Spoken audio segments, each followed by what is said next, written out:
Hello, everyone, and welcome to the Dance of the Soul. And I'm Natasha Venter. I am a medium, intuitive, personal awareness life coach. And I talk about that because, you know, the personalness is getting to know you, the awareness is to bring in life. And I so enjoy bringing that awareness to people. And this is Regan Forston, who is a hypnotherapist through the Newton Institute. And I always have a hard time with that word. Newton, it is in it. Newton Institute. Yeah, the Newton Institute, and where he really went into doing a lot of work with Newton did figuring out, he was at the cornerstone of figuring out about past lives. Us mediums have always known about past lives, but yet the reality of the everyday person probably didn't. And so this was his scientific way of bringing things in. So it's kind of nice to have a balance with where we're at and where we're going. And as we're going through life and as we're navigating through life, it's kind of nice to have different perspectives. And that's why Regan and I hold the intention, and this is the intention of our show, is to have no judgments about life, because we've all had a life, we've all had experiences, we all have awarenesses that we've brought forth with this. And that's one reason why Regan and I wanted to do this, is to begin to open up the eyesight to saying that it's okay. And with this show, we always kind of have that perspective of how past lives can help us now, what our life is going through now, why we may have anger, why we may have water problem, being with water, or these different scenarios, and it could be from past lives. And it's amazing how right now I'm witnessing personally so many people navigating through their past lives, their story of their past lives, that are getting triggered in their day-to-day life. Like they're very intuitive, they're feeling things, but yet they don't realize that in a past life they may be poisoned because they said something wrong, and so they're afraid to feel these intuitive feelings and trust their intuitive walk. No, everybody has to be out like this and do intuitiveness, but at the same time, though, just using your intuitiveness by saying, what food do I need to eat? What should I go visit someone? Those little whispers can bring us into a greater balance and weaving of our life through things. And Regan, how are you doing? It's been a week since we've seen you. I know I've gone through an immense amount of changes, and you're now in in LA instead of up north where you're from, and I'm back home. There's such it's just people are coming out of the woodwork, wanting to know more about themselves. I think maybe, COVID, it's just the time we're in, but we've been busier than ever before. So I live up Northern California, but I see people all over the state, so I drive like the 400 miles down here, but I have 5 clients to see this week that are people that want to find out more about their higher selves, more about their purpose in life, and more about what their mission is. Like, why did they decide to be born, and want to get some perspective on why the world's going on in such a crazy place right now. I'm just reading today, because we don't have any fires close to us here, but we sure did last year up in the San Francisco area and LA area.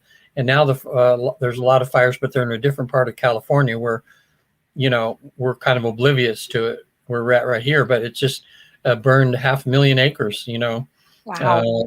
That's a lot of that. And in Oregon, they're going through just the fires that are happening here. And then I forget if it was New Zealand.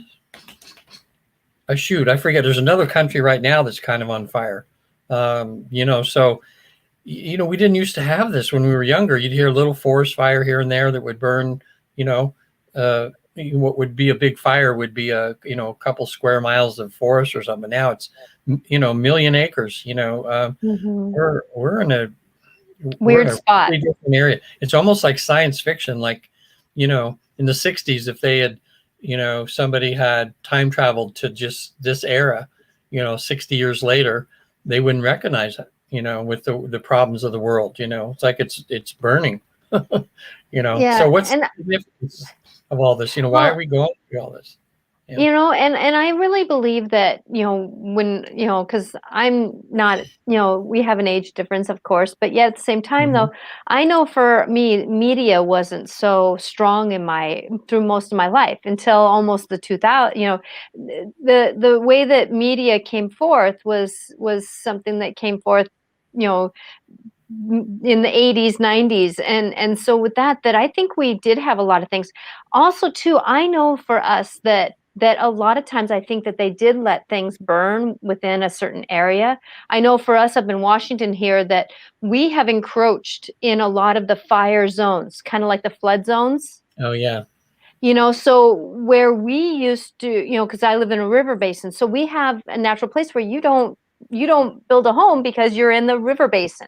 You're in the Right. flood zone, where there's also, I believe, fire zones. And so they would let those fire zones go within reason and kind of control them, kind of stay on the outskirts. It's kind of like, herding a bunch of cows. You let the Hmm. the main part go, but then you let it burn out. They would do those kinds of things. But now we got people everywhere.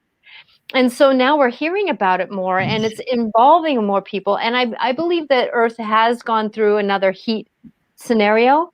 It's rising. It goes through this waves. Mother Earth goes through these waves of a little warmer, a little cooler, a little warmer, a little cooler. Yeah. And I believe that we're in just a little warmer area. And so things are getting a little drier than they used to. And it's one of those things. So with that it's just, I just ask for healing on this, and that's my mantra lately, is I'm asking for healing on this, because I Yeah. want people to know that they're going to be safe. And I also have an understanding, thank you, Lord God, for who I hire, believe in. That's, I don't have any religion base, I just have all religion bases. That as we go through things, I really try to listen to the universe. You know, it's like right now they're saying your house is feeling a little full, so we're gonna, ask you to get rid of a couple things, and I'm doing that because I don't want a fire to come through or a flood to come through to say it's time to release because you're not listening. And so with that I would have hoped that people can maybe listen to those little whispers of, I'm getting that itch that I got to go through that closet and I don't want to, but yet I got, because there's something in there that needs to be released to help us move forward. Yeah. And that's Well, been a this, new part of my business, is doing the feng shui and helping people clear out, those stagnant places to move forward. And it's been, I've had 2 people that have done amazing steps, 3 people, 4 people that have done amazing steps because they've got that inspiration and they've moved those places. And it was like almost being shot out of the cannon with inspiration and activity in their lives now. yeah. I think this, climate change is going to be in the forefront of conversation for some time to come. Hmm. As people start waking up to it. And there's still the people kicking and screaming, saying there's no such thing, or, Yeah.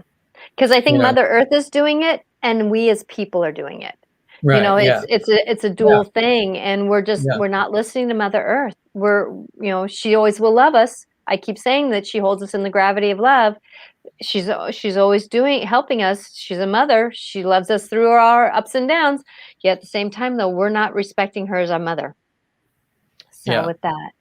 But I think Yeah. this is a good segue because Toni is sitting in, and Toni Oh, was supposed great. to be here last week, but she kind of had a kafooey with her technology. So Yeah. we just kind of allowed her to be where she needed to be, and we managed, and we were fine. Regan and I are used to life kind of going, and then we deal with Yeah. it. So Toni's going to come in, and Regan, if you can maybe introduce her, and we'll let Toni, have a little bit of moment to share, but then we're kind of going to have a conversation where all Yeah. 3 of us kind of interact. So here she comes in. Hi. Hi, Toni. How Yes. are you? Thank you for having me. It's so Hey, cool. Toni. Hi. Hey, so nice. I'm glad you could come be with Me us this week. too. Me too. Yeah. It's really Yeah. cool. So, yeah, Toni and I just kind of became friends a little bit with, she had a Life Between Life session, a Newton Institute life session, just to help give her a little more perspective, because Toni knows she's been going through a lot of stuff in her life. Yeah. And, people always think, well, gosh, the people that are psychics shouldn't have any problems because they could always see what's coming, know what's happening, and avoid things and know everything. But, psychics are people too, Yeah. going through life's issues and problems, Yeah. uh, but I think, Toni, what you and Natasha do and what I'm trying to do and help is to help people. At least if you have issues, if you have more information about the why, why you're going through things, it really helps you to get through things. And that's what, when you're helping people, because you're with the Psychic Network, I believe, right, Toni? Yeah, don't you have say people anything. calling. Yeah, I work for a psychic company, but I'm not supposed to reveal where. Yeah. But what I would say to you and to what I say to my clients, because 99.9% of the planet has self-loathing, and we've been carrying this self-loathing due to the dogmatic attitudes of various religions, punishing. And so we've trapped a lot of these energies in our some scars and our impressions through incarnations. And so right now, as we move into the ascension, what's interesting is that the whole key to healing yourself, and it's interesting because you're right, Regan. It's like we go into these three-dimensional bodies, and all of our gifts are diluted, if you will, through the process, right? So many have amnesia, right? They don't remember past lives. And then many of us are in pain because we don't know what the purpose is. But at the end of the day, it all comes down to self-loathing. So when you can actually dissolve the self-loathing, then when you get downloads, right? Psychic downloads, because we're all psychic. We all have a third eye. We all can do this. Then suddenly we honor the messages because we feel worthy to receive it, at which point, you know what I mean? But shame is something that many of us carry and regret. And so you can be psychic all day long and still have some scars, and they can be triggered from past lives. So when I did the session with you, Regan, it's like, it was like mind blowing, because it gave me, I mean, I remembered all my past lives, and that was great. And I got lessons, but to understand my purpose on not on just planet Earth, just in general as a spirit-like being, a multi-dimensional being. You know what I mean? Does that make sense? So, yeah, it does. Yeah. I've been finding, in Natasha, and what's been a theme, especially lately in my sessions, I've had these highly evolved souls, and they find out on the other side that they've done their homework. They've done hundreds and thousands of lives, and they've got to this point of where they are, advanced spiritual souls. But the human self, because of our conditioning and everything, is dumbed them down. Yeah. And on the other side, they're saying, stop. It's time to come into your fullness, because the world needs you right now. And when you're not realizing that you're where you deserve to be, this is the time when we need to reach out to others and help them, So I think it's great. It's kind of allowing, I did a session a few days ago, and while she was on the other side, I had her higher self show up so she could see it energetically face to face. So she had her self and her higher self and the energies. And I said, I want you to walk into yourself. So she did. And it's like, oh my God, she just felt whole. It was like a twin flame kind of thing, like right together. So she texted me when she got home. She says, Regan, I swear, when I looked in the mirror when I got home, and I saw my higher self, and it was great. And it's like, again, she too had lots of lives. She was an advanced, she was high intermediate to advanced, they told her, like working to advanced, and that it was all about self-love. And you would think the three of us and the work we do would be, we'd be all the time to ourselves, but it's not that easy sometimes. I actually do. Every morning I wake up and I thank my body. I actually do. But my dad from very young taught me to stand in the mirror and say, I love you. So I was gifted that way. I've always known my soul had a calling to do. And now, and the show is a representation of that. And I actually had dinner with a friend last night, and he goes, boy, Natasha, you've just come in. And he's very intuitive himself. And so it was like, that alignment with my path and my soul has finally come forth. And it's been amazing when you kind of bring up these parts of us, these, and I don't want to call them shadow parts, but just these parts of us that just want to hold us back, and I'm going to name mine as dyslexia, that if I would have listened to her being the shy, quiet, we can't do it, we can't read, we don't know these big words, we don't know what they mean, all these different scenarios, which my other self knew all these words, knew all the meaning. They're just not in my dictionary sometimes because of my human part of me, that now she's my partner, because without her, I would not be as intuitive as I am. I wouldn't have trusted myself as much as I do. And that's that part of us that it's like, no matter what I'm going to call them the fidgety parts of us, or the I don't want to call them negative. I don't want to call them shadows. I just want to call them these parts of us that says, oh, I don't know, and that part of us can really help us when we bring them up and say, you're a strength. Just like I brought forth my past life that I was a schizophrenic, and now that schizophrenic sits at my round table, I have a place where my team sits. It's a round table like King Arthur. And, when a schizophrenic's on, it can multitask really well. So now I can go from one thing to another. And it's like, I'm doing a reading in the middle of wanting to dance. And it's like, I just can do all these different things because it's just part of me now, where I take those parts of me that maybe somebody might think of as negative and bring them in as a positive. And they're actually part of my team, because that lower higher can make a better us. Yeah. Yeah. So, has there been a theme for the people you both have been doing readings for lately? Have you noticed any change in the theme of what people are seems to be, changes from time to time in what people are talking about. Like sometimes it's just like they just want to know, am I ever going to meet the man of my dreams? And then now is it getting deeper than that now? I mean, not really. Honestly, no. I'm going to be blunt with you. I'm talking to mostly I speak to 100 to 140 people a week, and out of that, I'd say a good 80% are not asking those questions. We could be in a World War III and they'd still ask, am I pregnant? Is he the father? Just some of the stuff is like still on a 3D level that's so dense. But then I get these young millennials, like one kid that thought he was insane, another young person, again, that thought they were telling them that he was insane because of his gifts, and he was in a very Baptist, in the South. And I talked them off the ledge to say, no, you're not insane. These are your guides. This is what's going on. You need to find your tribe. Actually, you need to pack and move. You know what I mean? Like get a job, 6 months, put your money, and get the hell out of there. You can't be there because it'll destroy you. Yeah. So for me, it's like, I'm like the trumpet call. I'm like, get out. But I do have some people that I'm glad to say who know that chakras are on a bracelet. And they realize, because and so the innocence, the naivete out there is actually heartbreaking, because there is so much fear around the idea of the unseen.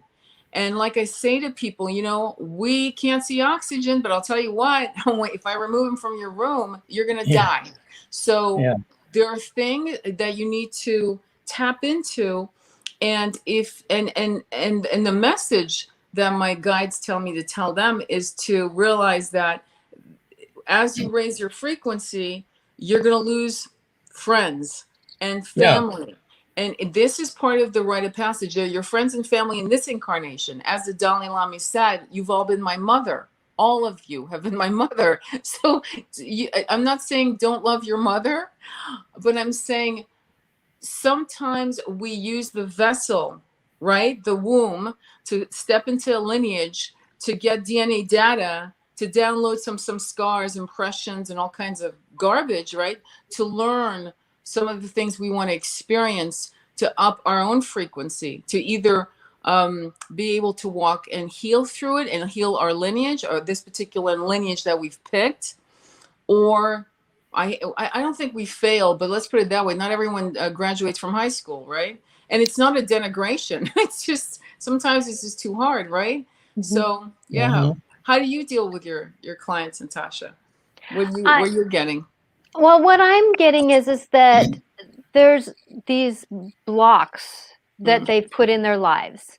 And what I'm finding is that it's their shame. It's their, why did I think this why was I happy when something negative happened to somebody? And they carry the shame when actually it's just part of the human nature. They're getting bogged down in their day-to-day manages of their emotions, which are very raw sometimes. Yeah. And that's one of my skills is I interact with their emotions quite well. And it's amazing how I'm really, even when my intuitive or my daily messages I give out, that a lot of times I'm saying it's time to break into our own truth.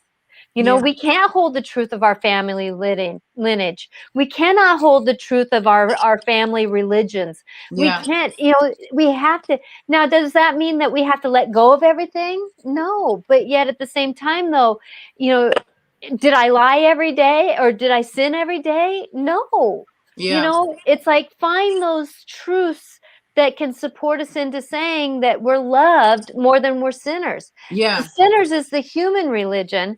Yeah. Love is the higher power spirit religion. Well, I mean, and that's what I tell people. Like, I'll have different people of different races, backgrounds, right? Mm-hmm. And so when I tap into past lives, or I just generally say, you've been African, you've been Asian, you've been this, you've been that, you've been Buddhist, you've been Muslim, you've been all of these things. So a spiritual path is to remind yourself that you're a multidimensional being.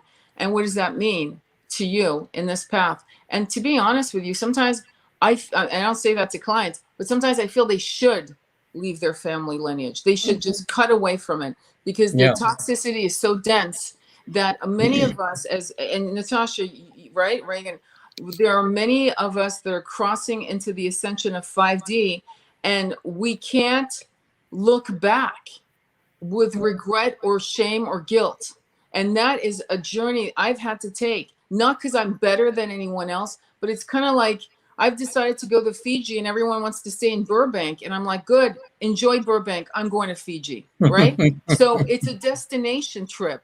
And some people won't leave Burbank because, it's got Safeway and Trader Joe's and this, and I'm going to Fiji and all they have are fruits on the trees and waterfalls. But that rocks for me, and that's where I'm going. So it's not a better or worse. It's not a higher. See, I don't want to go into whatchamacallit, I'm better, you're more advanced, I'm less advanced. It's some of us just don't know until we know, and that's the whole point of it. And so, I'd rather go to Fiji, and you and I are all going. So, but the thing is, they'll catch up eventually.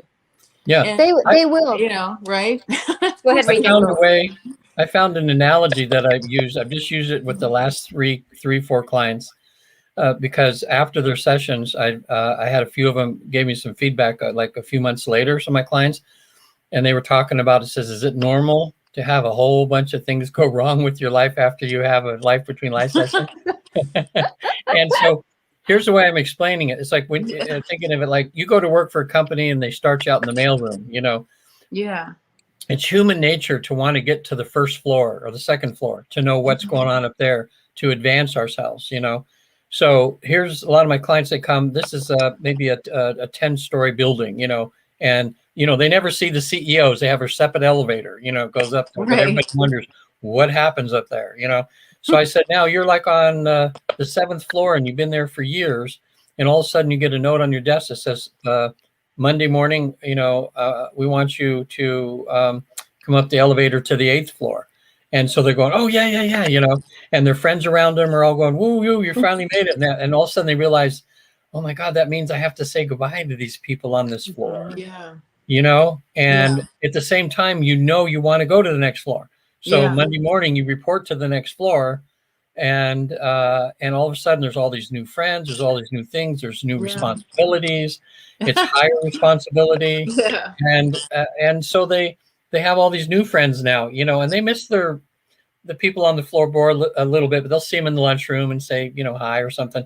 But when you get to that floor, you just know that's where you're supposed to be. Yeah. Even if you had to let go of some things from the floor below. Yeah, that's a good way to put it. That's a good way for people to visualize. And we all want, we want to get to that manager level, even though it's more responsibility, even though, but the rewards are greater in a corporate sense. The rewards are more financially usually, So you go, Yeah. wow, I have more money, then I can do this and that. Well, Right. spiritually, when you get to that next level, you'll find that you have a bunch of, it's like someone comes to your desk and just throws 20 right on the first day, throws 20 files on your desk and says, Right. now figure this out. And you going, Yeah. oh, oh, Well, that's But- what I always notice is like for me, me working with feng shui. So there was a big ending that came in, redoing the show and stuff like that. So what I did was I cleaned off my front porch, used water because water is about emotions, and so I wanted to wash off all the old cobwebs and all that stuff. Painted my front door, but I painted my back door too because there's always this shadow effect. There's always when you grow one way, Yeah. there's always going to be the opposite because you have to have, if you're really high in the morning and all excited, you may be low in the evening time because there's always going to be a balance. And whenever I do that, actually, I just say, oh, here's my opposite. Okay, quiet down. Let's just be, that kind of thing. That when we realize that there's always going to be this, positive and some parts of it, that we can navigate through that because it's not gonna life is and switching is not easy at all. Like I told my husband who's complaining about his phone, well, time for a new phone because his is about 15 years old. It's time for a new phone. And he goes, no, because then I just have to learn a new process. And I'm like going, oh, but it only lasts for what, 5 days that you have to learn a new phone? Isn't it worth getting something that lasts longer? The battery's better, the picture's better, all these different things. But some people aren't willing to work through that 5-day, I got to get to know something. Yeah. yeah. Well, it's funny I because look at it too. I guess it's always easy for me I always try to find some analogy that makes sense to me. But I'm thinking when the people come to me sometimes, I say, well, what we're here to do today is to update your software.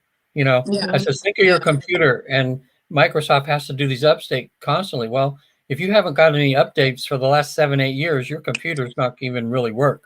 It's not going to be able to do the job that it's meant to do, because usually the updates are so that things run smoother and better, and that you have more information, and that you can do more of what you want to do to get where you want to go.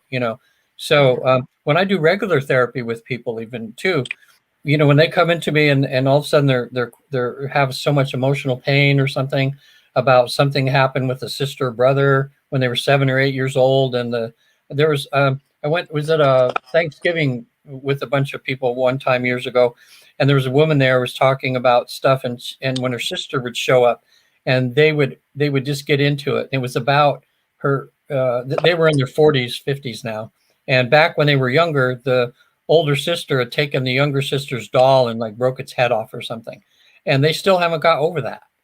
So when they get together, there's two grown women acting like they're 7 and 10 years old.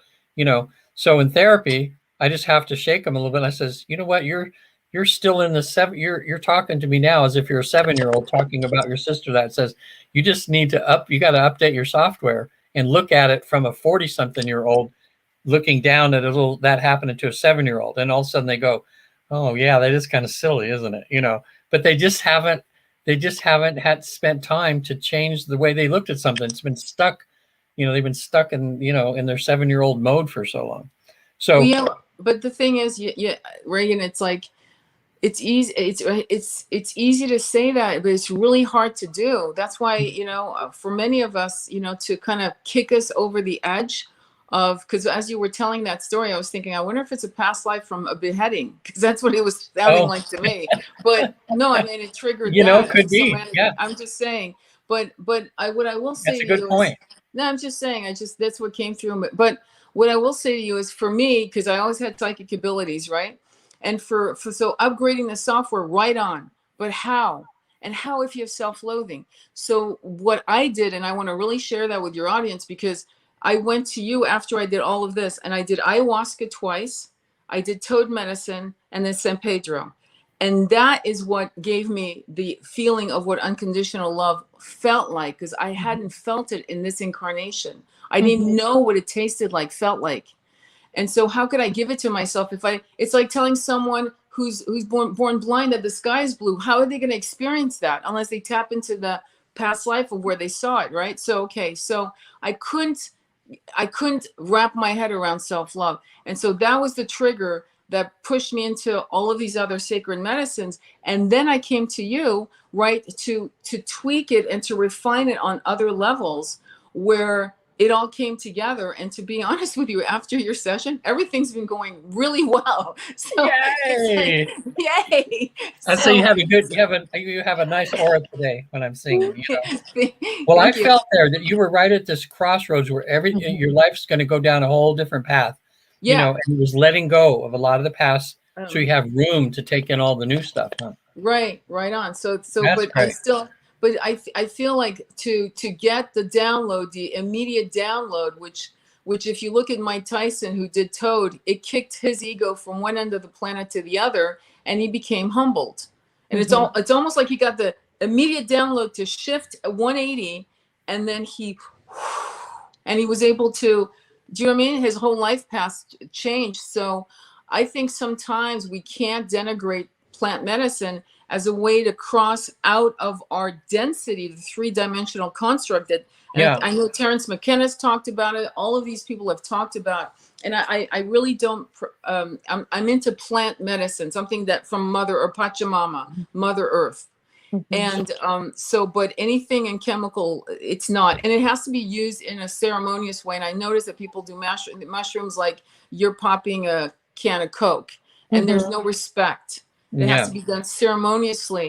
It has to be done with honor, with respect, with intention. Yeah. And I'm seeing that too many people are using it like, oh, I'm going to do DMT this weekend. It's like, what? Are you kidding? What do you think of that, Natasha? I mean, do you feel like, because I've told people, that's a good question. Yeah. What do you think? I think that it's all part of the evolution, and this is something that I understand, that we all go through in anything we're doing.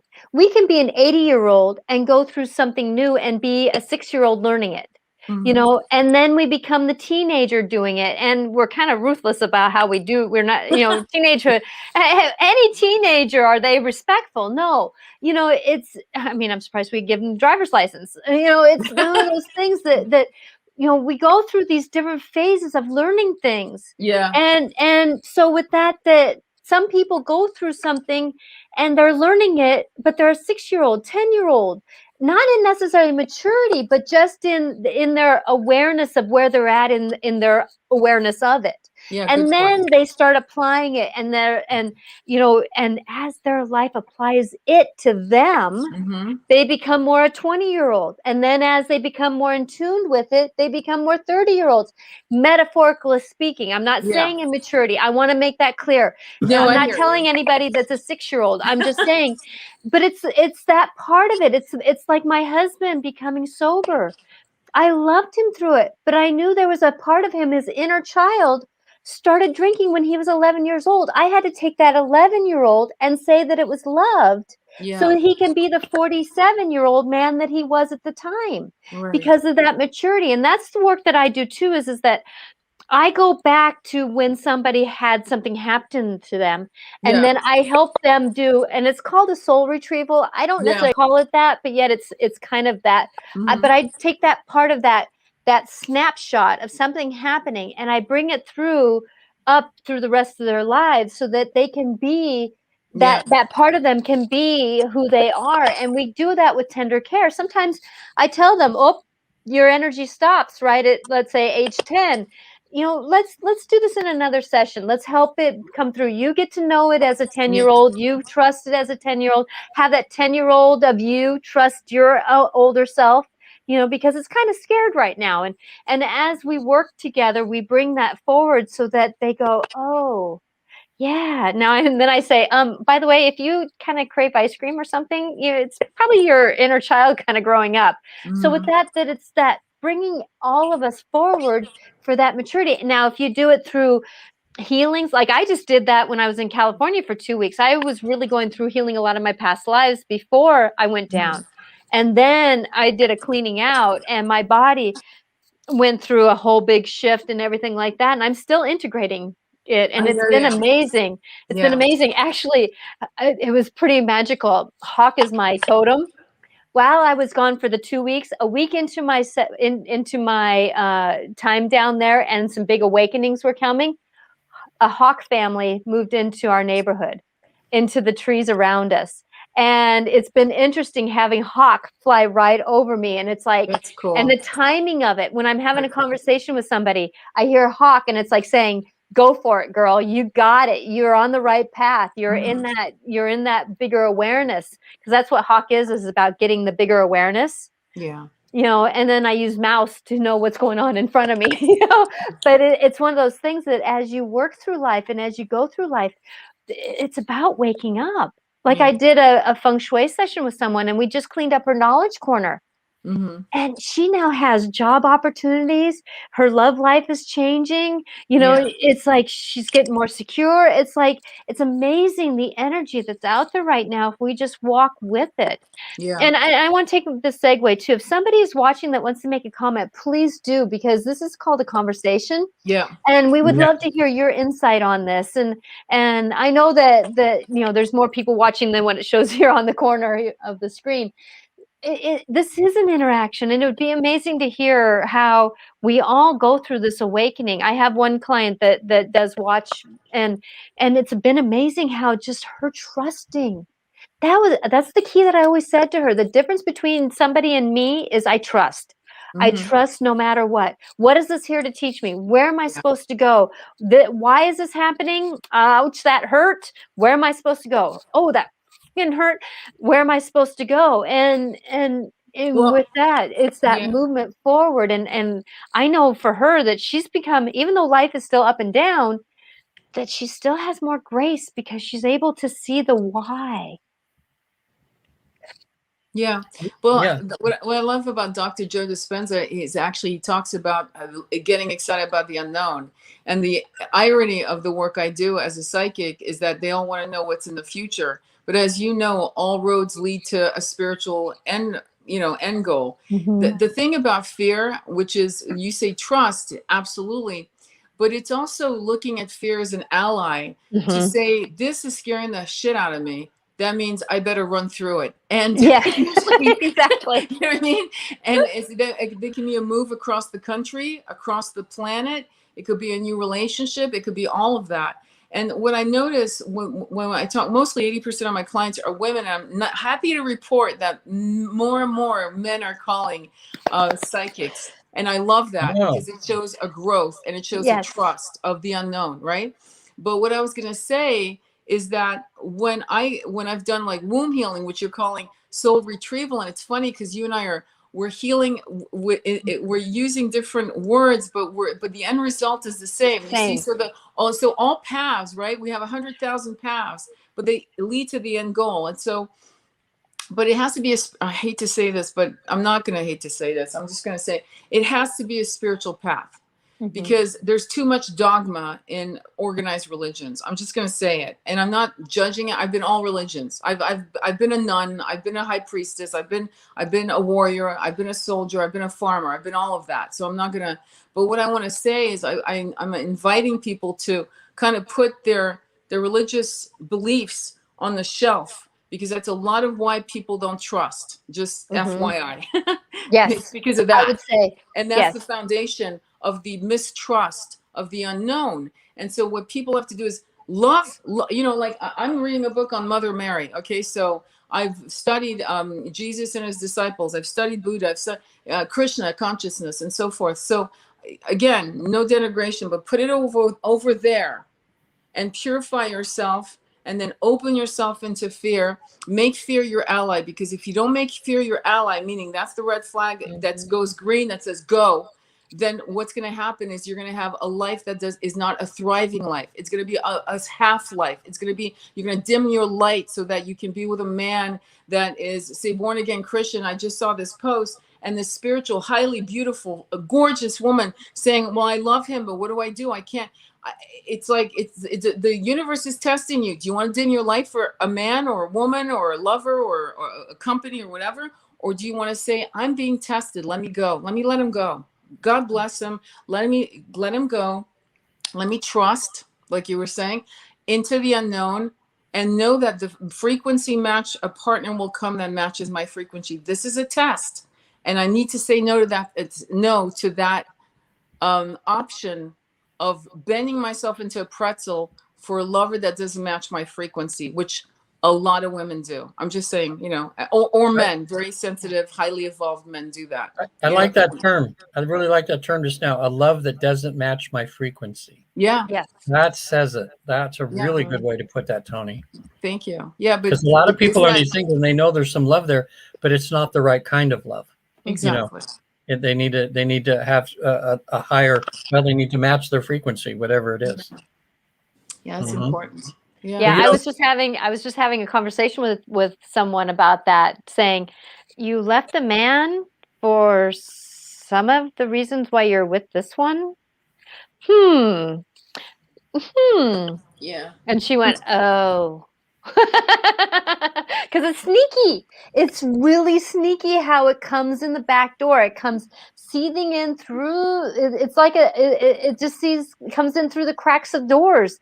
That these little old patterns just keep sneaking in, and it's like, oh, that's why I like it when, you know, like Regan, you people coming in, and you, Toni, and we get people because we bring in those.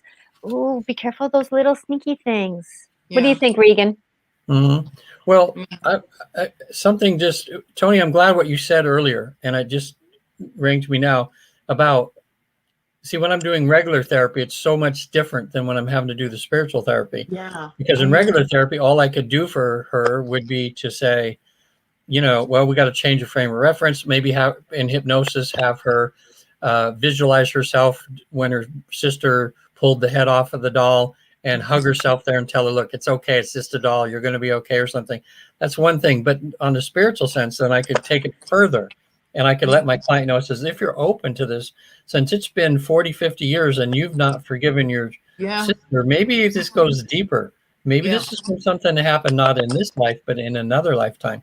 And then we could go deeper because really I'm so glad you said that because it's like I have this regular therapist mentality and then I have the spiritual mentality because some people, this is too woo-woo and they don't want it. They just want to do regular stuff because this other stuff is just too strange for them, you know.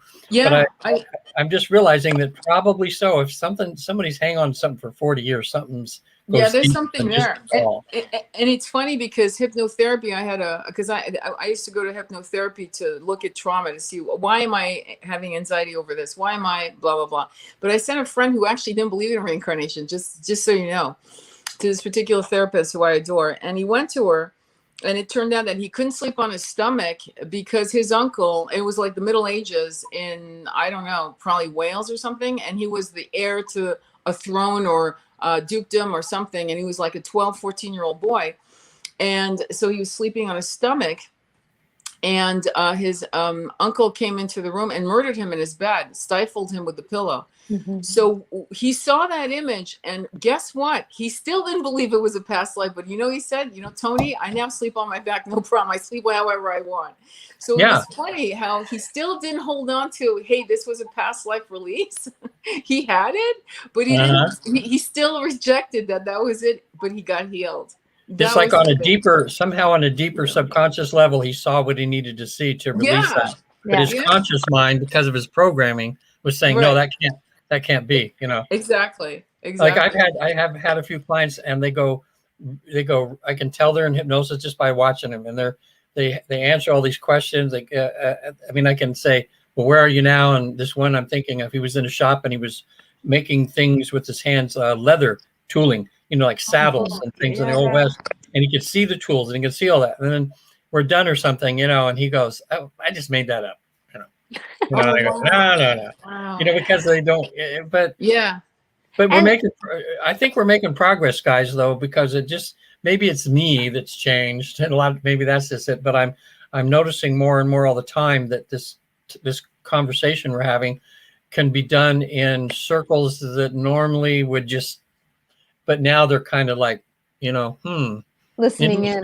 Yeah, and that's what I'm getting right now is that there's sometimes where people say, can't you help them? I go, not my journey. They don't want to have help. They don't want, they want to have their path. They were meant to hear to listen and to do things. Now I may plant seeds by, let's say, a loved one wanting to have a conversation with them, and I'm getting, no, they won't listen to you as a medium.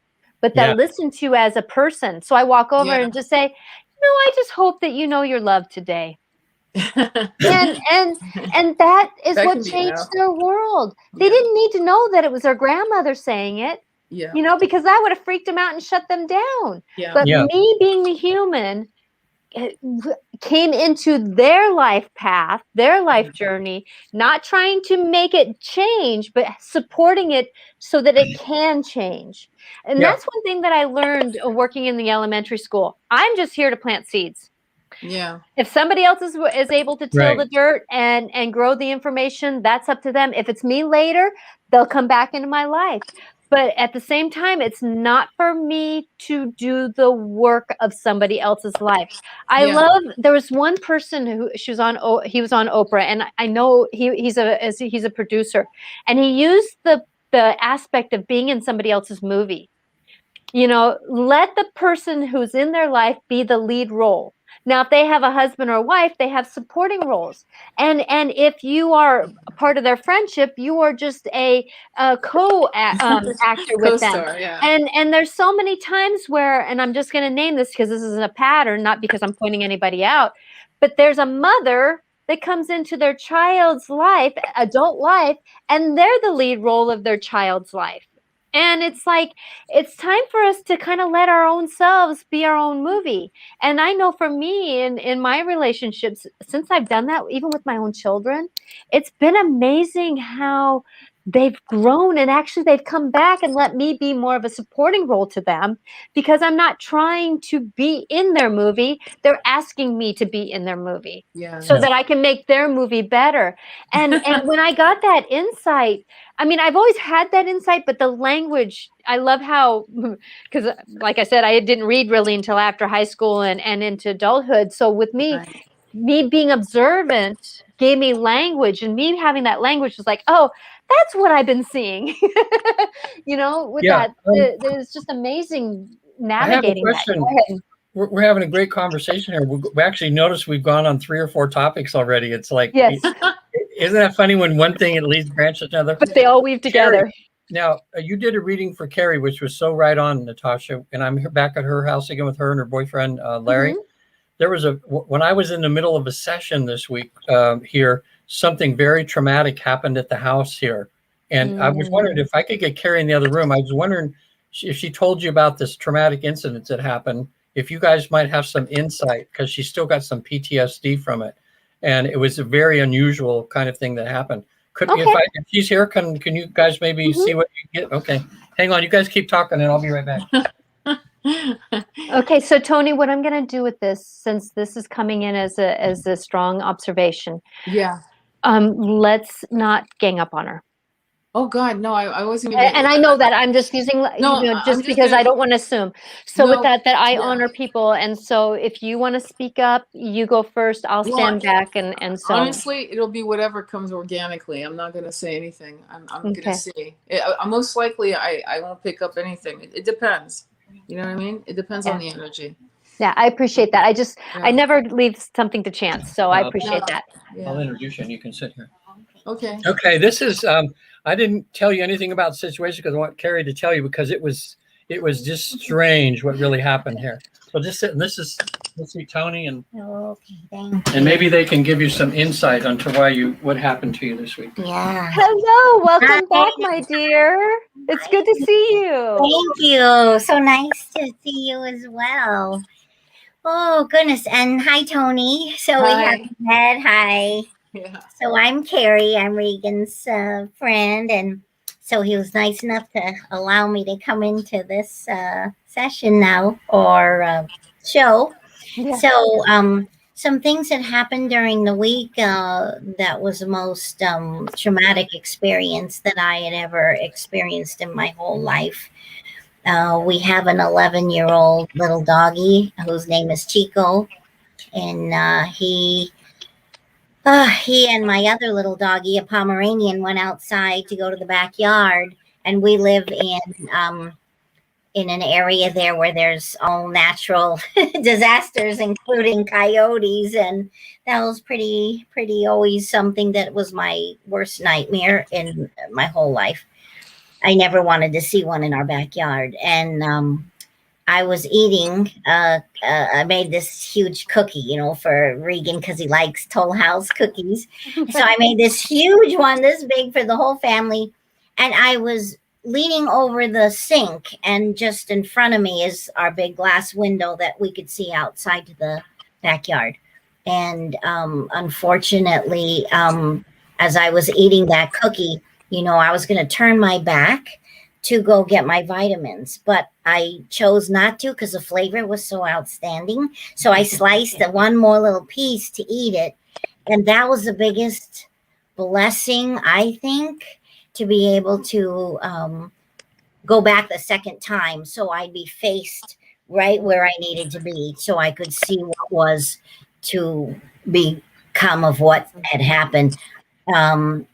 I saw a coyote, the nightmare of my life, in our backyard, and he actually had our 11-year-old doggy. It's a Chihuahua mini pin in his mouth. So I absolutely just started screaming, and I didn't feel my feet touch the floor. I just raced into my sweetheart's bedroom where he was fast asleep. And I said, "Oh my God, there's a coyote in the backyard. He's got Chico." And he like bolted out of bed, and we both raced outside, and my hair was in a dither. I looked like the wrath of God. And I couldn't, you know, it was on the Ring camera that we had in that room. And I did not, know that we were fortunate enough to be able to see the exact string of events that were going to be taking place. But in the meantime, as Larry and I ran outside, the coyote was gone with Chico, and I was screaming. I literally, for the first time in my life, could not feel the feelings I had that were so over the top, because I couldn't breathe. I couldn't feel like I could put breath into me. I was just in panic mode. And he said, where? And I'm pointing towards the waterfall. And he goes over to that area. And all I can remember him saying is, in my ear, I remember him saying, "If you ever see a coyote, always bring that foghorn that has a piercing sound and just lay on it, because they get frightened, and no matter what, they usually drop whatever they have and they continue running away."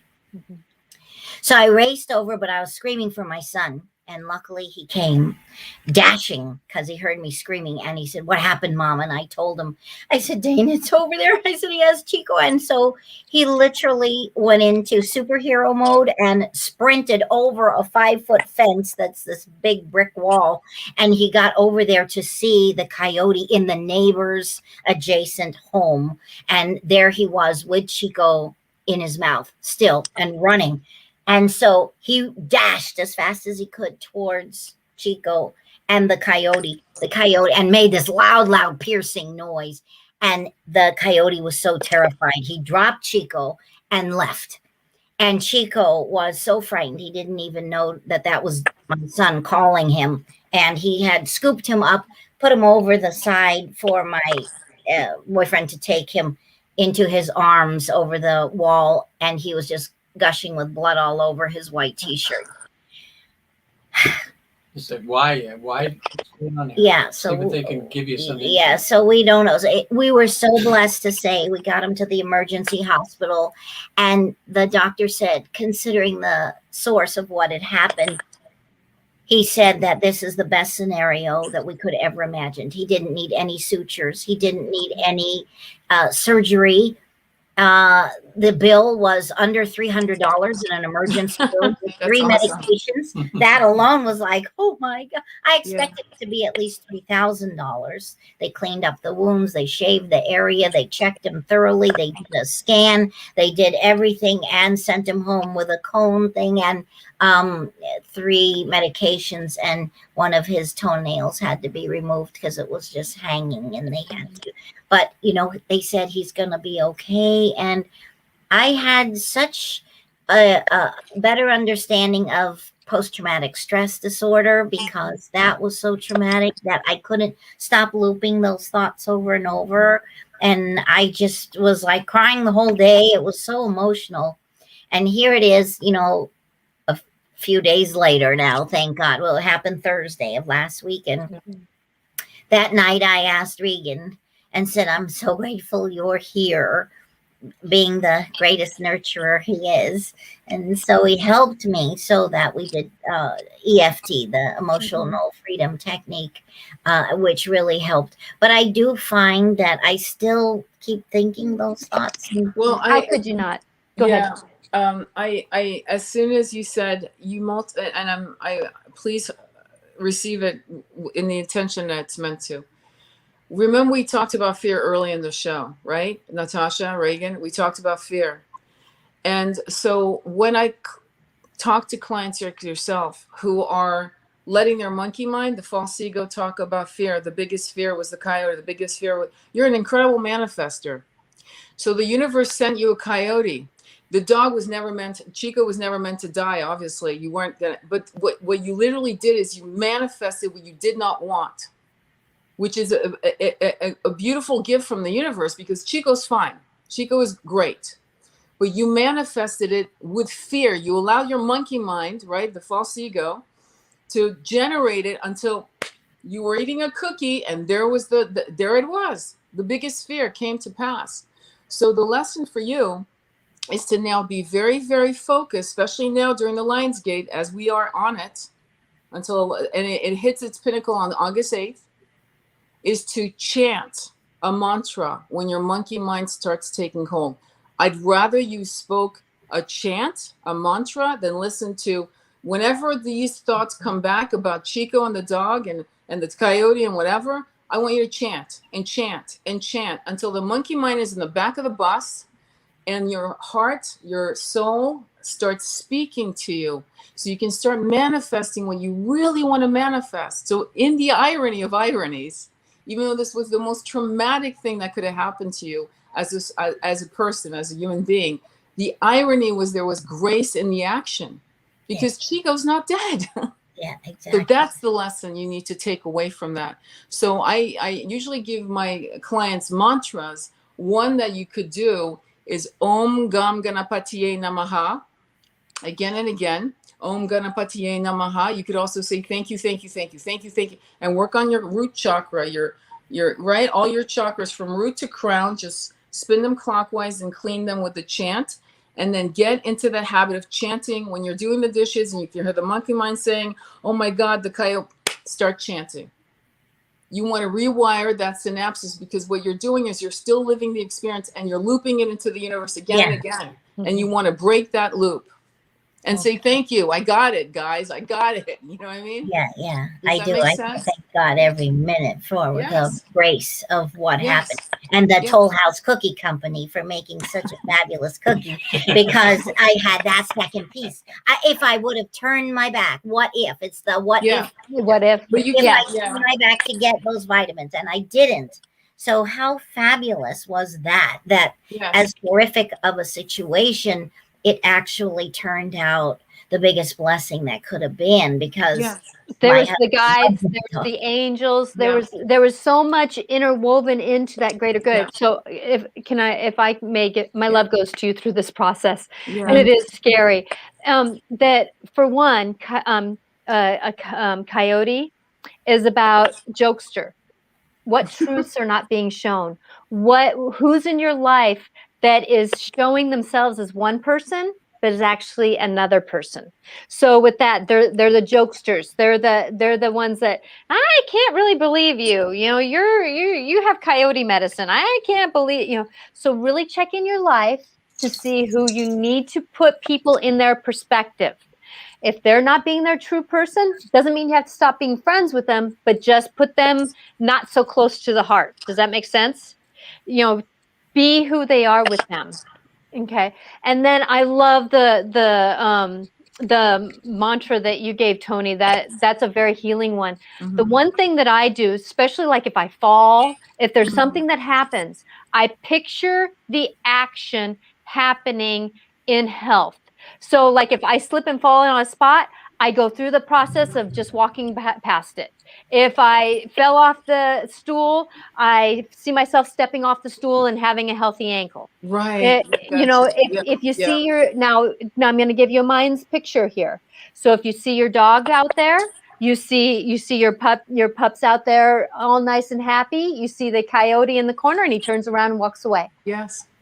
Okay, so you're doing that loop. So whenever you have the loop of the coyote walking towards the dog, you see it turning away and walking away, and you see your dog coming in the house healthy, happy, and the way that it is now, because that's that.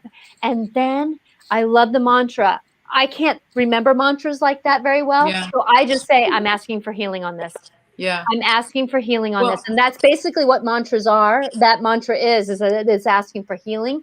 And so with that I picture what went wrong going right. Yes. You enjoying your cookie, your dog is coming in and the coyote left, and you got the message of coyote saying, okay, who's in my life that's being the jokester? Who's being the trickster? You know, who do I need to kind of set and put in the right perspective in my life? Okay. And then, so you've learned the lesson, you've got the bigger picture, and now there's healing because the dog is happy and coming in and living another couple years and you know, that kind of thing. So if that helps you, you know, what Toni said is a gift. And then if you can add in what I've said into the whole mix of that bigger picture, that you can heal. And actually, I would walk out in your backyard and do some energy work, because there's an energy stamp now. At your sink. There's actually an energy stamp at your sink, and there's an energy stamp in the backyard and the garden. So if you can go I didn't even want to go out there. Oh no, you go out there. You have to. Yeah, and ring the bell. And asking for healing on this land. I appreciate the lesson you gave me. We're asking for healing on this, and I'm letting it go. And as you were talking, I wanted to let you know my hawk flew over the house and a fly flew between me and you. So I have fly medicine.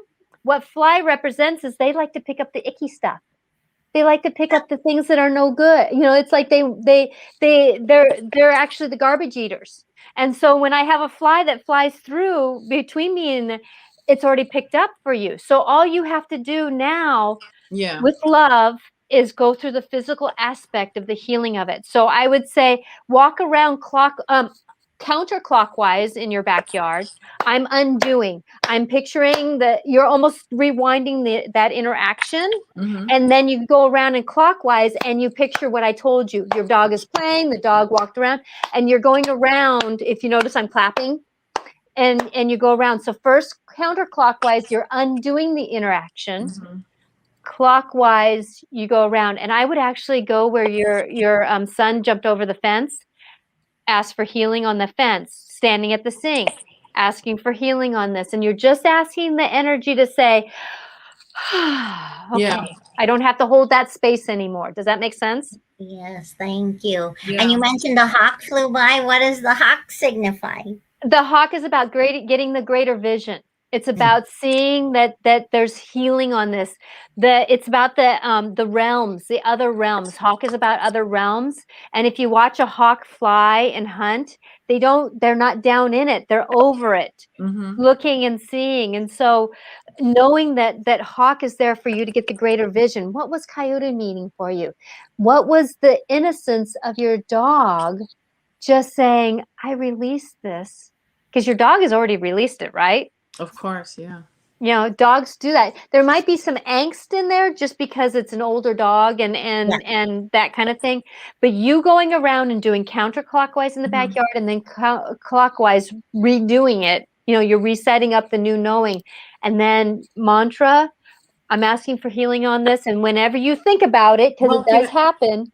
Can I interject? The thing about this mantra, to learn mantras, Om Ganapati, or any mantra, is the reason why they're over 10,000 years old. That's number one. Number two, NASA Jet Propulsion Laboratory considers Sanskrit a mathematical language. And I've actually spoken to NASA, what is it called? Engineer, who actually confirmed that. So what the reason why the mantra, I get what you're saying about, because So yes, do the healing, but I would say the mantra, because Yes. there's a vibration frequency. We now know how frequency impacts our energetic field, our realm, our circle, right? So for example, music can destroy a glass, right? An opera singer can sing and shatter a glass. That's negative frequency. High frequency is, for example, high vibrational music, in this case, a mantra. So the reason why I'm only interjecting that is because there is that vibrational,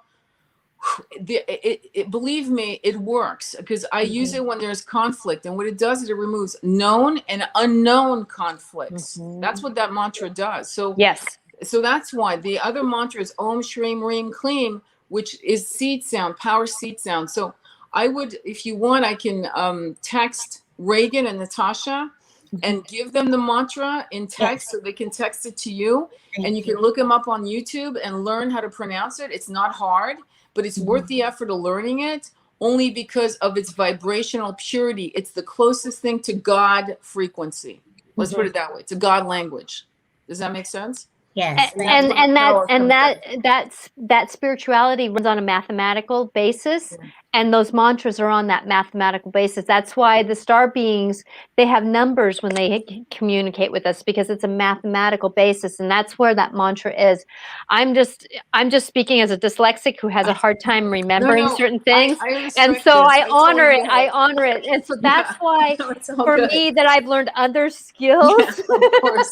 No, but it's all good. I just no, I honor you. So thank you for that. I thank you for that. I just want to make it so that I don't dishonor, because it's not about me dishonoring. It's just sometimes my dyslexic brain, it's a disconnect, and it's not because it's not in me. It's just a. No, I hear you. I hear you. Well, thank you both. I'm gonna give you back to Regan, but I'm so grateful. Thank you both for offering those wonderful modalities. So I'll definitely have them help me with that, so that we can incorporate that and heal me. Yeah, so that's Veronica. She's a good friend and a client of mine. Okay, how to say the mantra is Om Ganapati Gam Napatiye Namaha. So I will, what we can do is, when you guys wrap this up on YouTube or however you guys do it, I will send you a link to a particular song that's from Ito and Joe. Om Gam, Gam, Om, like Om, O-M, Gam, Gam, Ganapatiye. That's a lot. Gun, so it's Ganpataye Namaha. N-A-H Nama. Yeah, I'm sorry. N-A Maha. M-A, so N-A Maha. M-A-H-A. So Namaha. So Om, but you do it. It's one of those things that when you say it becomes easier. Yeah, Om Ganapatiye Namaha, Om Ganapatiye Namaha, Om Ganapatiye Namaha, Om Ganapatiye Namaha, Om Ganapatiye Namaha. Isn't that beautiful? So and the energy is clearing already. Do you feel the energy? Yes, yes. So I want you to believe that energy has changed. Yeah, absolutely. Okay. Thank you both. I appreciate it. Blessings to you. I'm gonna have Regan come on back. But thank you both again so much for your wonderful pearls of wisdom, and I'll definitely do that, Toni. So thank you. Yeah, it was an honor. Seriously, thank you for trusting us. Yes, blessings and love is with you, my dear, as you go through this. And there was a big doorway that's been opening up at this whole summer. And Thursday was another one of them. And so it's huge. So go with this new knowing that you have, sweetie. It's time for you to go through that doorway. Yes. Thank you so much. Take care. Namaste. Be well. Take care. You too now. Oh, that was great. Thank you guys for doing that for her. You're more than welcome. Yeah, see, we can do that together. We could go in the backyard and we'll do the. We want to go counterclockwise, doing the mantra, and then once we clear that, then we'll go clockwise, and we'll just envision that there was a different outcome that happened, like the coyote just ran and left, right? Exactly. So counterclockwise always undoes. Clockwise reestablishes. I have in this room, I have kind of a mock medicine wheel. And so whenever I want to undo something, I go backwards on my medicine wheel. When I want to introduce a new knowing into it, I go clockwise. But if you do 2 steps 2 circles counterclockwise, 2 steps going clockwise. You always have, it's like any meditation. You go in the same way you come out.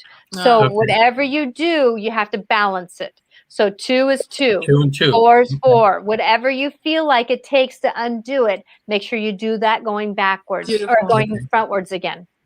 See, that's great. Pure You know, I'm glad because people watching this or that'll watch it in the future when it's posted, they'll actually get to see you guys in action, you know. And it was cool because between the both of you there, it just had this really great wholeness to it. You know, I think that's going to help her there. You know, and I learned a lot too. I went, oh my gosh, that's great.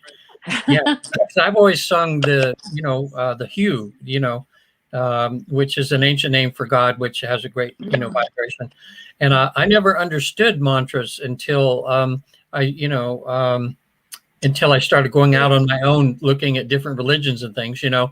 And then because in my Christian faith or Catholic faith, you know, om, and all that kind of stuff, we're like, that's a no, you know, boom. And then all of a sudden I realized, what do you call the Gregorian chants?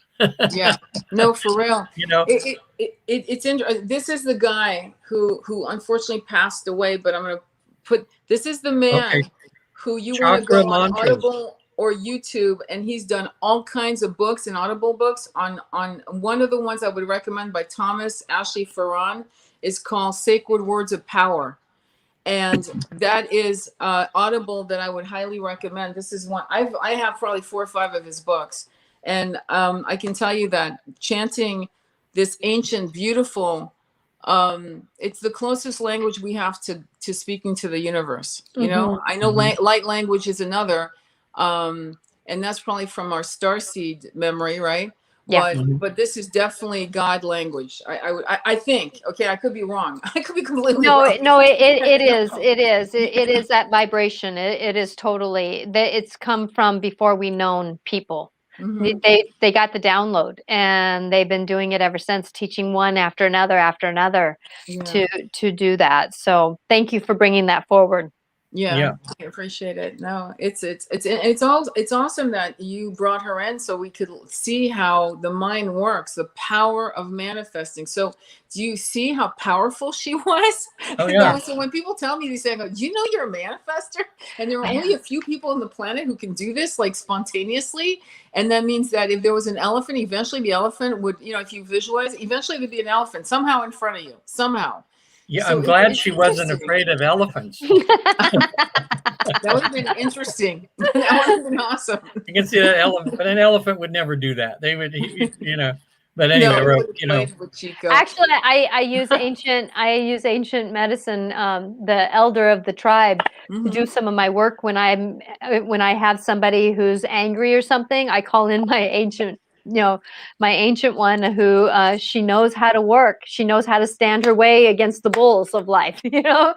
So, you know, you can use animal medicine is huge. It's great. I love what you said.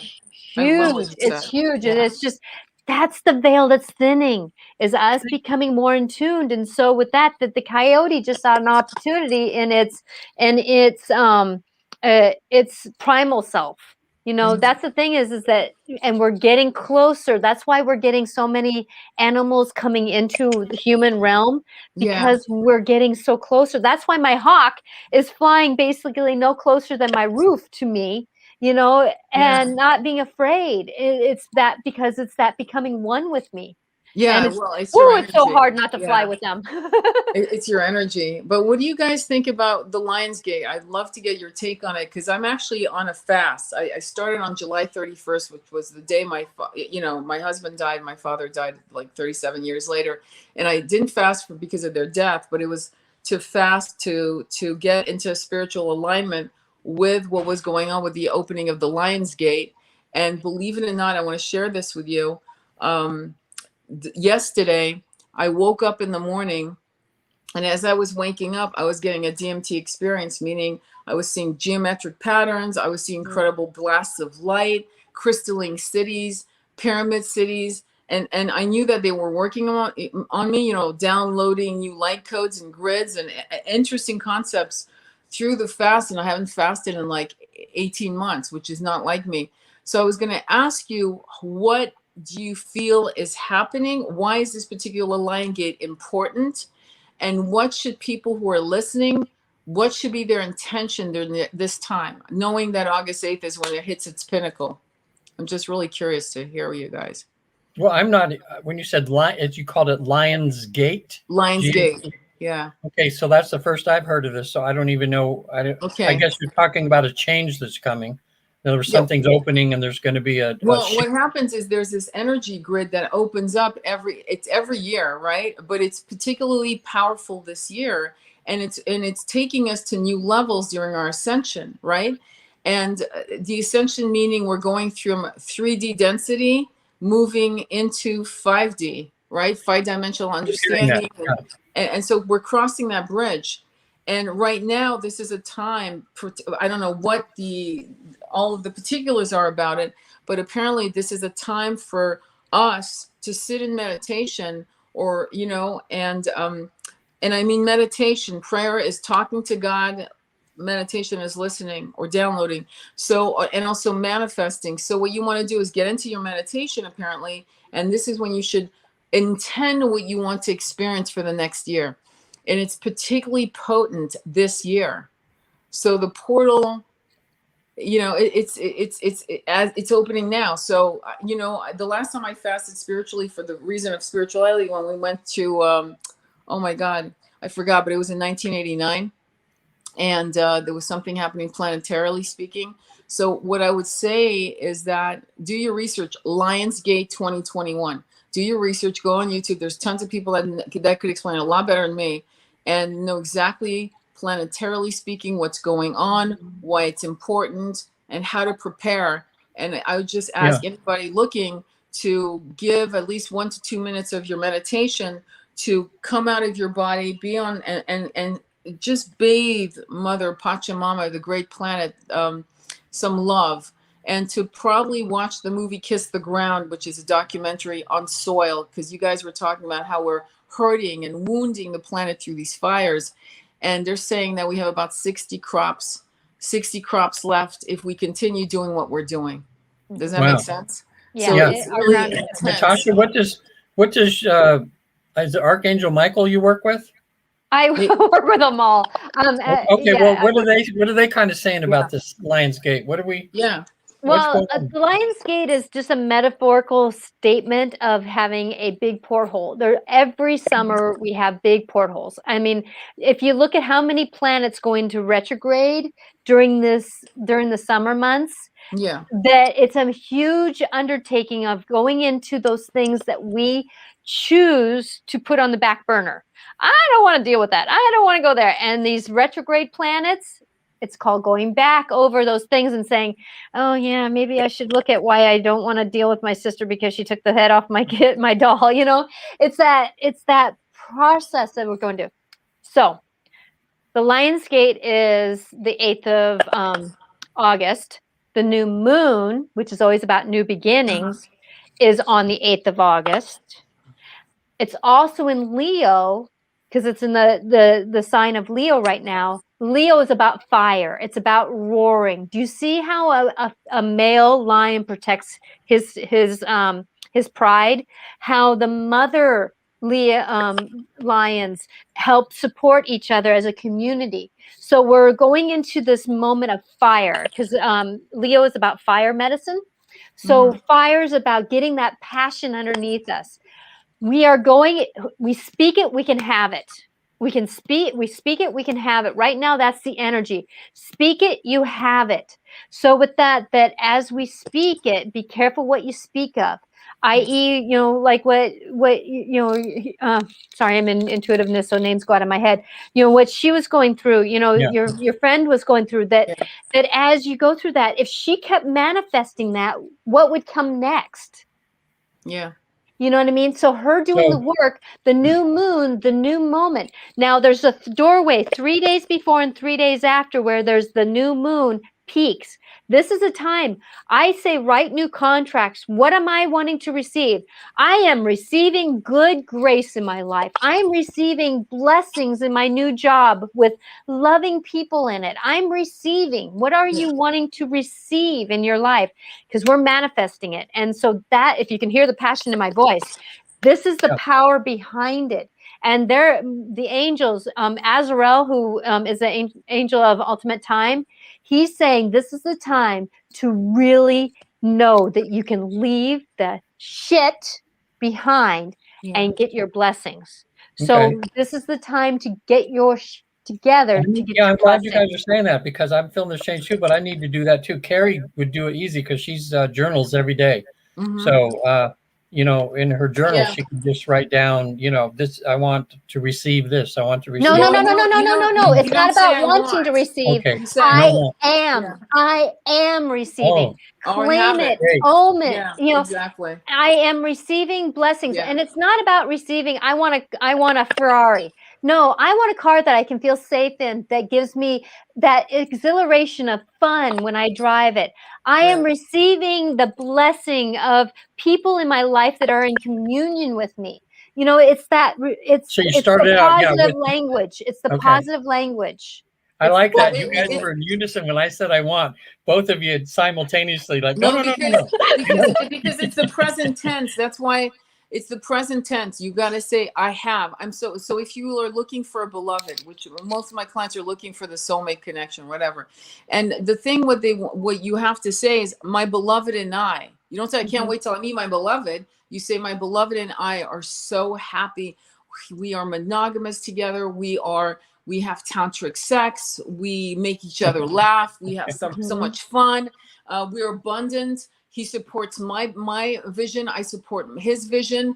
We are independent in our, blah, blah, blah, blah, blah. But all in the present tense. And the thing about it is that people, and that's why people say manifesting doesn't work, because they say, like you were saying, I can't wait. I'm so grateful. And, let's go to the next level though. I know people want what they want, but they don't understand that you have to also be worthy. You have to feel worthy of receiving. And so you'll sabotage it. Like, for example, lotto winners are a perfect example of not feeling worthy because the money came so fast. So for a person that's won, like, I don't know, $20 million, 7 years later, it's gone. And it's gone because they didn't feel worthy. Yeah. And so it's great. People, that's why they don't manifest, because one, they're not saying it correctly, present tense only. And two, when it starts coming, they're like, oh my God, I know it can't be, it's not possible. And it's like, didn't you ask for this? You know what I mean? Exactly. Yeah. Exactly. Because that's what I do, is I always write on the top of it, this or something better. And I say my full name. I even include my maiden name. So my first, middle, and maiden name, and then this or something better. And then I am receiving. And I even include, thank you for using the word worthy. I am worthy, and I accept this greater good for me. And that movement of moving forward. And then at the end, I say, I would love to have this in divine timing and universal timing as soon as possible, because they're two different timings. And then I also write thank you around all the edges, because of the fact that I've already received it. Yeah. I've already received it. Yeah. And I know that I've already received it. Yeah. Okay. So Carrie, I'm sorry I lost your name for a minute there. I'm hearing all this now. I'm getting a pen. But this is so good for people that are listening, and for me too, because I know all these changes here. So it's kind of like the as if principle. You're saying everything as if you've already received it and that you're experiencing, right? But you're leaving out the if. Oh. I have received it. And that's what I use the ing word, because ings are action. It's that process of moving forward. And there's that movement of I'm receiving, because I'm receiving what the universe wants me to have. Yeah. That's why I don't put on, I want a Ferrari. I say, I want a car that enlightens and is safe. I want a car that I am receiving the car that gets great gas mileage. I am receiving everything that I want with the car. I'm receiving a car that is comfortable to sit in and has great view all around it. Because I want the car that the universe says that is for me, that I can grow into, that I can be with. And that's would it be like let's say if you're talking about your significant other and you would say, I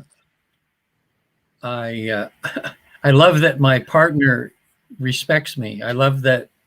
Yes, exactly. I love that he communicates wonderfully with me. Exactly. That sort of thing. Specific stuff, and you can do that during your meditation. And what I would say to you also, and what I tell clients is, they all want to, when they realize that they're in a toxic relationship, right away they want to, well, when is the next guy coming? It's like and it's like you need to be alone to figure out why you attracted this frequency to you.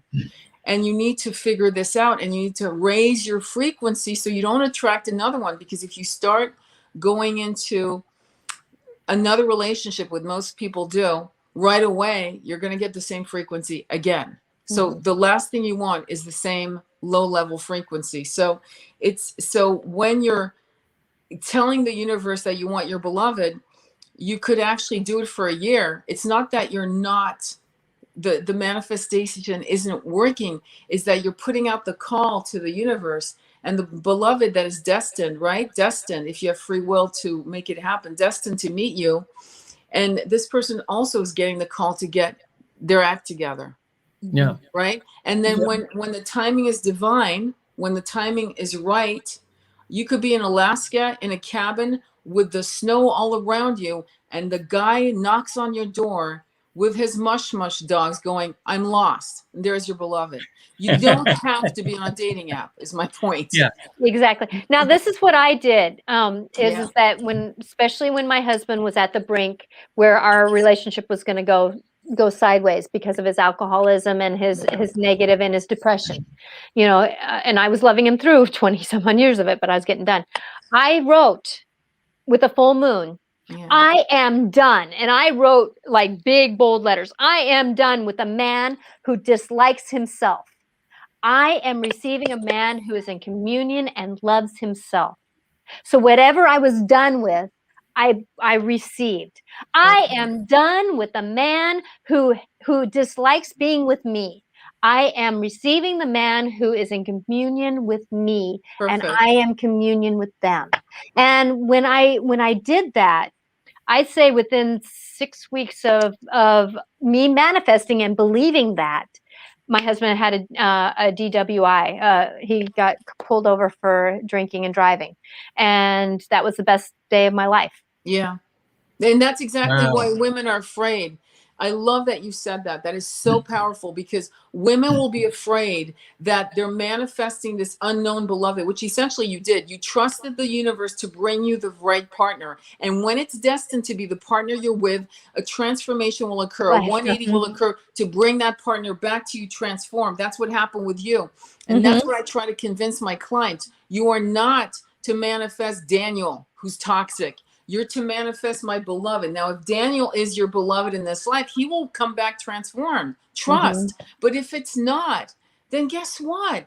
You win, because either way you win. Because if it's Daniel, he's coming back. If it's not, you've got this amazing beloved. You don't even know who it is coming to you. And you're like, you gotta be kidding. I did this. I let my heart chakra open up fully. I trusted in the unknown. And it could be, in your case, it was your man. In some case, it may not be, but either way, it's a win-win. Why would you say no to that? I love that you trusted the universe and you claimed it. That was awesome. Now, there was a learning process through that growth, like I was saying, that we had to work together. But yet at the same time, though, I had to give time for the communion of us coming together. And I would have had to do that with a new relationship too. Yeah. It was basically pushing the start button, with that. So with that we're all in this manifesting time. Move forward, go through it, do what you need to do. But honestly, we're at an hour and a half in. I know, we could keep on going, couldn't we? And it's a blessing to do this, but everybody probably has to start cooking dinner or go do something. So I want to say that this has been fun. I do Yeah. pray that that anything that we said in this moment, and if you see it all interwove together, if you see this puzzle that we put together in these conversations, and Regan and I do dance around in many different topics, but they always come back to the wovenness that everything is interlinked together. And if you listen to that interlinking, that's when life becomes more graceful. Yeah. So, Toni, since you're our guest, how can people reach you to get in touch with you? Oh, thank you. I have a website. It's called Sacred Womb, WOMB. So it's sacredwombtemplehealing.com. That's my website. That's the best way. So it's Sacred Womb, like a woman's womb, templehealing.com. And you can just shoot me an email. My email is wombtemplehealing@gmail.com, wombtemplehealing@gmail.com. And I actually do readings on the phone. I do readings all over the world. I got people in Dubai, Paris, London that call me, and we do it on the phone, and it's no big deal. And we deep dive, we call on our angels, our guides, our allies to work with us. And then I give you homework. Let me put it that way. When you work with me, I'm not going to tell you, is he cheating or not?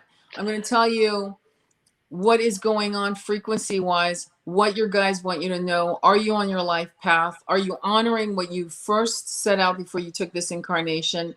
And what are the tools to get you from A to B? And people who have done what my guides are showing us is they've gone out of depression because they're rewiring their brain. Mm-hmm. They've gone out of so many weird situations that were so negative and so dense. It was like being in a quicksand. And so it's just about getting back on track and realizing that all the bad things has a beautiful divide. There's grace in action. Yes. And we have to trust that. And we have to see, like you said, the totem animals, medicine, hawk medicine, butterfly medicine, right on. It's real. It's real. Just trust that what you're seeing that's coming out of you organically. Yes, you're worthy of these messages. Mm-hmm. I love that people come to me, but they have those gifts too. It's just saying. So yeah, I hope to hear from any of you that need some guidance in the realm of healing that I do. So thank you. And thank you, Natasha and Regan, for inviting me. It was a great honor. You're welcome, Toni. It was wonderful having you here. Thank you. Okay, so Regan, your turn. If you can get a hold of me it's on the screen there, visittheafterlife.com. Mm-hmm. I'm one of the trained facilitators with the Newton Institute, and we're like today, we found that ways of connecting the afterlife, there's not just one way, there's a number of ways. And we're two of the ways here. One is through either Toni or Natasha, where they can, connect with you, can ask them questions, and they can access the other side and get you some answers, give you a higher perspective and knowledge about what you're going through. And the other way is through our process we do. We're researchers. So there's 215 of us now in 46 countries. And what we're doing is researching what happens when you die, where you go, and what you do when you're there until you decide to come back again. And we found out lots and lots of things. So what we do is we help you achieve a deep state of trance, which almost anybody can do through this process. And in that process, you're able to transcend your consciousness to the afterlife and spend a couple hours there seeing people that passed on, going before council and asking prepared questions that you have about your current life and things. And it just gives you more information, like all three of us here now.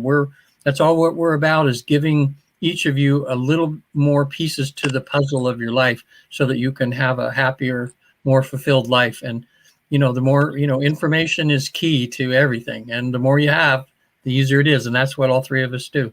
So you could reach me there through visittheafterlife.com. Happy to answer any questions you have.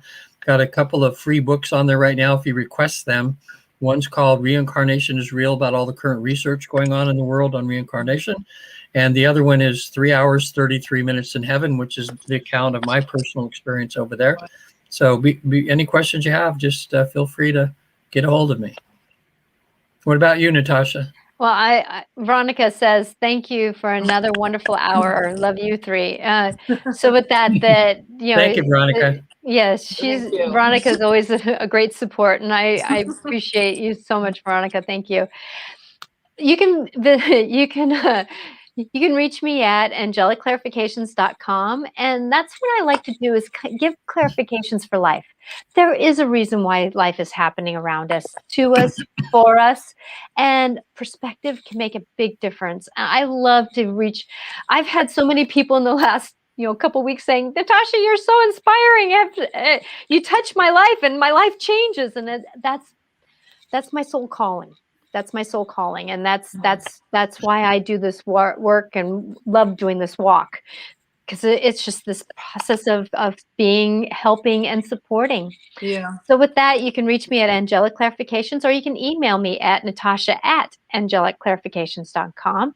It's so exciting to be here. Thank you, Toni, for being here, and the blessings. And this will be up on YouTube. And so if you want to direct anybody to Natasha Venter's YouTube page or my Facebook page, Natasha Venter Angelic Clarifications, they can reach us there. Okay, so blessings to everyone. May this receive you, and we will be here the day after. We'll be back Monday at 4:00 Pacific time, the day after the Lion's Gate. So it'll be interesting to see what that moment will be, because the Lion's Gate, some people say it's something, some people say it's not, but I can tell you it's a new moon too, and it's a powerful new moon. So even if you just believe in the new moon, use that as your empowerment to change your life. Yeah. So blessings to you. Yeah. Bye now. One more comment, because it's just apropos. Maybe we'll never get back around to this again. But when we've had some souls, when they've come from the other side, they've incarnated in this life. And one of the things that they found the hardest, and they go, what's up with this? Is they try to manifest things and they can't believe it didn't immediately manifest. They said, because it's so dense down here, what takes a second in the afterlife to manifest can take years sometimes down here. So they're like, oh my gosh, this is hard, So, but the thing is it just walk in that direction, right? Everybody wants to manifest good things. Do these positive affirmations and things like you guys are saying, and just be patient, because it's going to happen, Exactly. And that's why many of us are not in alignment or worthy of that prospect. And that's why I always say, in divine timing and universal timing. And in human timing, so that it becomes a blend of the two. And then I always add in that I am in alignment with it. I'm worthy of it. And that piece of it, when you call that in, it's amazing that it's like the key in the lock of life. And it's amazing where life goes. Yeah. So blessings. Right. We gotta stop. My love to everyone. Take Blessings care. to you. Blessings.